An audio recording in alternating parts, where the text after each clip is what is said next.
Kapag po ba nag-drain na kayo halimbawa ng radiator ninyo, papalitan ninyo yung coolant o papalitan ninyo yung tubig kung wala mang coolant dyan.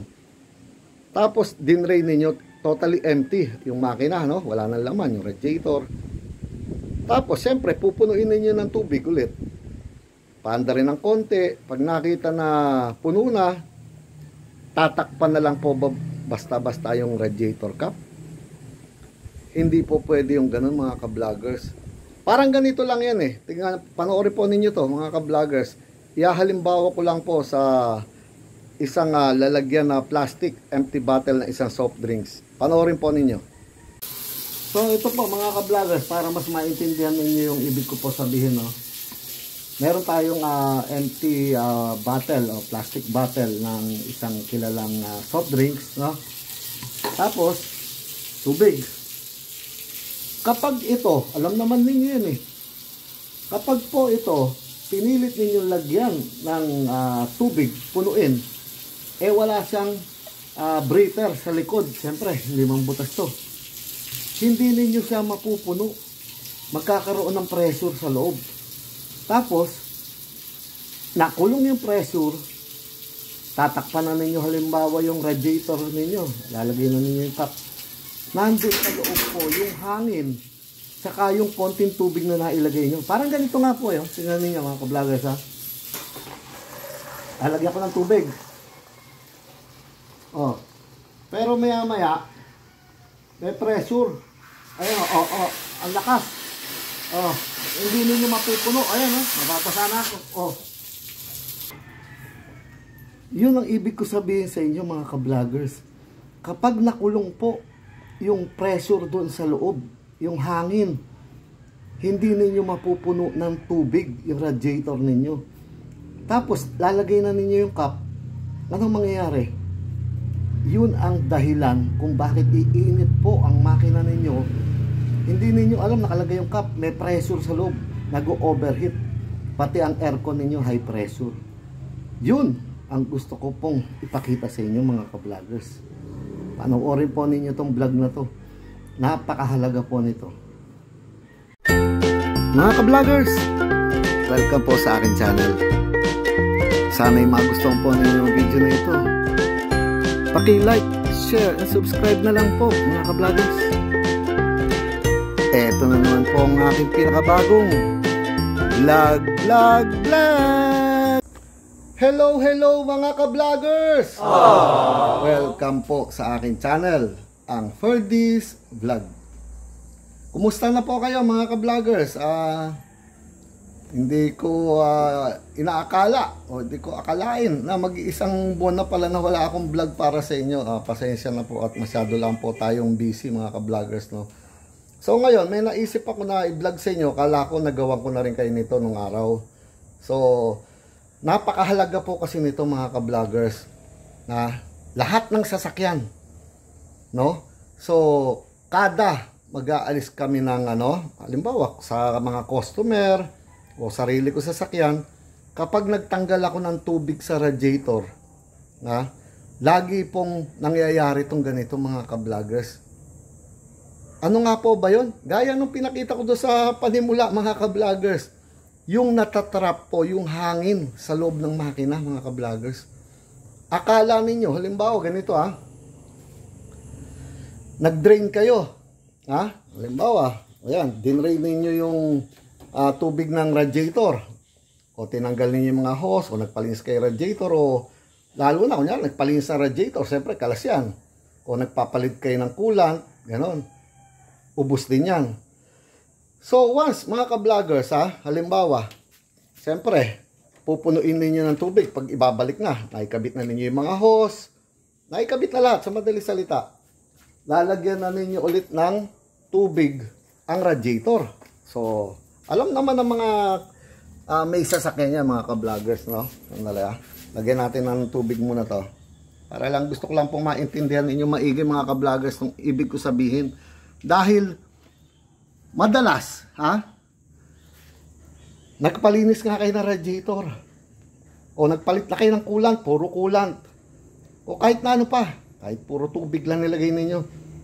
Pero, tinakpan na po ninyo yung radiator cap, umandar na, nakita ninyo, puno na, hindi po ba ninyo alam mga ka-vloggers ha? Hindi ko nga pala nagawa ng vlog to eh. Sorry, pasensya na po. Ngayon ko lang naalala. Oh. Yan, puno to, no? Sayang nga lang at hindi ko ma-demo ng live kasi yung mga time na yun, alam ko talaga na i-share ko na sa inyo to eh. Pero okay lang. Maganda naman na ipakita ko pa rin sa inyo para sa kaalaman po ninyo lahat dahil marami dyan hindi alam to. Minsan, kahit mekaniko ka na nga, hindi pa alam to eh.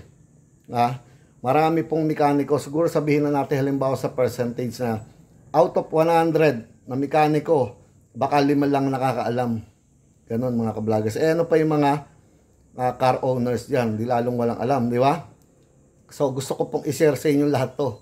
Halimbawa nga, ayan na, nandito na tayo. Pinuno ko na yung radiator Dali. Yan, puno na siya ng tubig. Okay. So, natural, i-start ninyo yung makina, di ba? Dali, start natin.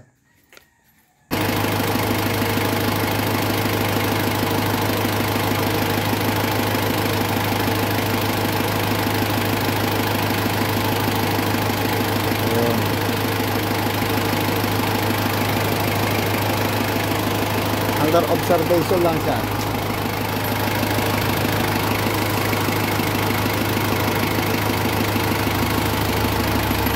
Ito mga ka-vloggers, ang nakakabit yung hose ng kulang, tatakpan nyo muna ha. Tatakpan ko rito. O, obserbahan natin siya. Yan, walang kabula-bula. Ha?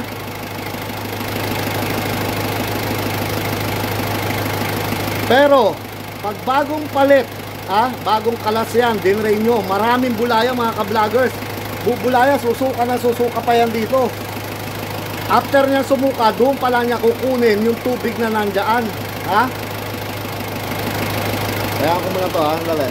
Ayan, lalabas dito yan. Habang ino-obserbahan pa lang Pero wala siyang bula, wala kayong makikita.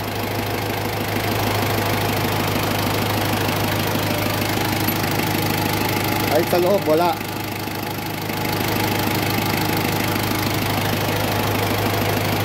Wala talaga. Pero pagka bagong palit mga ka-vloggers tandaan ninyo yan.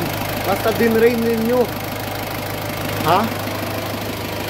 talaga ang mangyayari, maraming hangin sa loob at susuka po ng susuka yun mga ka-vloggers. Pagka tinakpan ninyo kagad at hindi ninyo ginamitan ng ganitong technique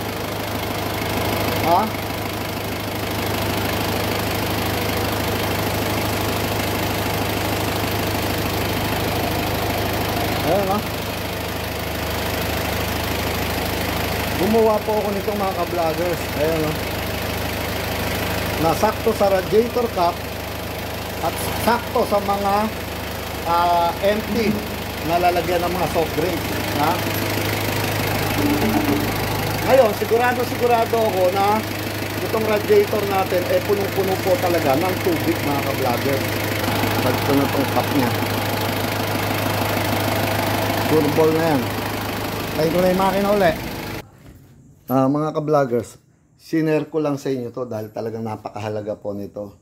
At siguro marami rin sa inyo ang naka-experience na ganong problema na nagkalas lang ng ganon tapos papatingnan ninyo dahil nenervyusin kayo Kala ninyo sira na yung makina ninyo. Minsan maabot pa hanggang sa hood, malakas.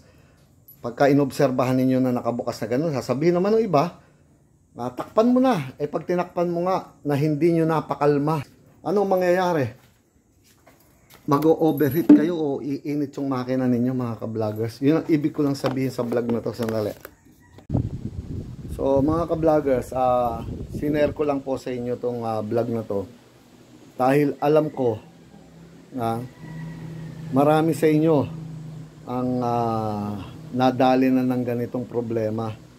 Nag-drain lang kayo, inubos yung tubig, tapos nung nilalagyan na, akala ninyo sira na yung cylinder head. Baka marami na nga sa inyo dyan yung nasabihan ng mekaniko na sira na po yung cylinder head ninyo.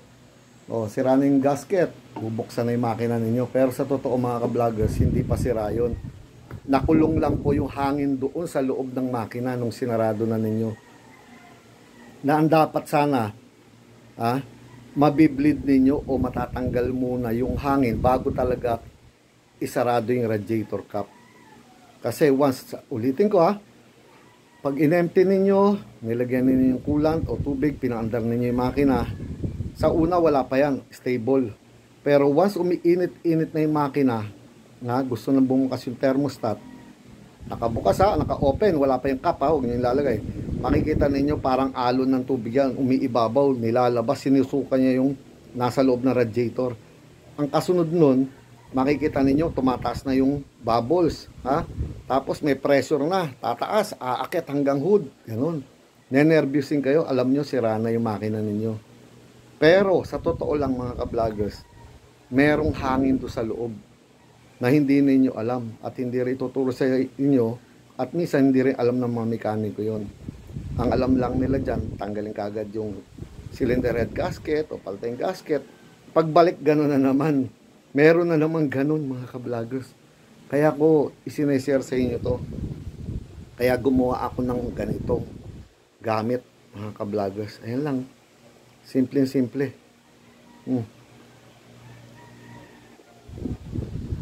Pang-bleed sa lahat ng sasakyan. Mekaniko ka man o hindi, car owner ka lang, yung sasakyan mo may aircon o wala, may thermostat ba yan o wala, lahat yan mga ka-vloggers kailangan binibleed muna. Dahil alam ninyo, napalitan ninyo, alam ninyo puno na po siya ng coolant, sinarado ninyo, pero hindi ninyo alam, iinit na ng todo yung makina. Magtataka kayo, bakit? Bagong kabit lang ng coolant. Bakit ganun? Masyadong mainit. Pero hindi po ninyo alam, kaya umiinit, kakaunti ang tubig sa loob. Minsan mas marami pa yung hangin na natrap sa loob ng makina. Dahil hindi nga po na-bleed. So mga ka-vloggers, sinare ko lang po sa inyo to. Walang mga nabibili po kasi nito Wala kayong makukuha nito. Ngayon, etong mga ganito para lang sa mga soft drinks kahit anong soft drinks, iisa lang ang butas dito niyan mga ka-vloggers Tanggalin ko lang to. Ito lang po yun. Napakahalaga nito mga ka-vloggers. Hindi ninyo alam kung gaano kahalaga to. Sa lahat ng sasakyan lahat. Lalo na yung mga car owners dyan na walang alam, nag-drain lang kayo, tapos tinakpan na ninyo. Kasunod, nag-iinit na po yung makina ninyo. Hahanap na kayo ng mekaniko, baka nakaka-relate po kayo dyan. Nangyari na rin sa inyo yan. Hindi po sira ang makina ninyo. Nakulong lang yung hangin, gaya nga nung hinalimbawa ko doon sa kanina, sa tubig na kinakarga ko doon sa empty bottle ng soft drinks. Nakukulong po doon sa loob. At hindi ninyo maaalis yun kung wala kayong gamit na ganito. Pag tinutok lang ninyo yung empty na soft drinks, minsan natutunaw pa yun. Tapos tumatapon lahat yung tubig. Ang mangyayari, natutuyuan naman yung makina. Bago ninyo mapuno, natuyo na yung makina. Kailangan mo overheating na, baka masira pa talaga yung makina. Kaya ginawa ko itong ganito mga ka-vloggers. Napakahalaga. So paano po mga ka-vloggers? Ano pa po bang sasabihin ko? Gaya ng dati. Ito na naman po ang pinakabagong edition ng aking vlog. Paalam mga ka-vloggers. Paalam po.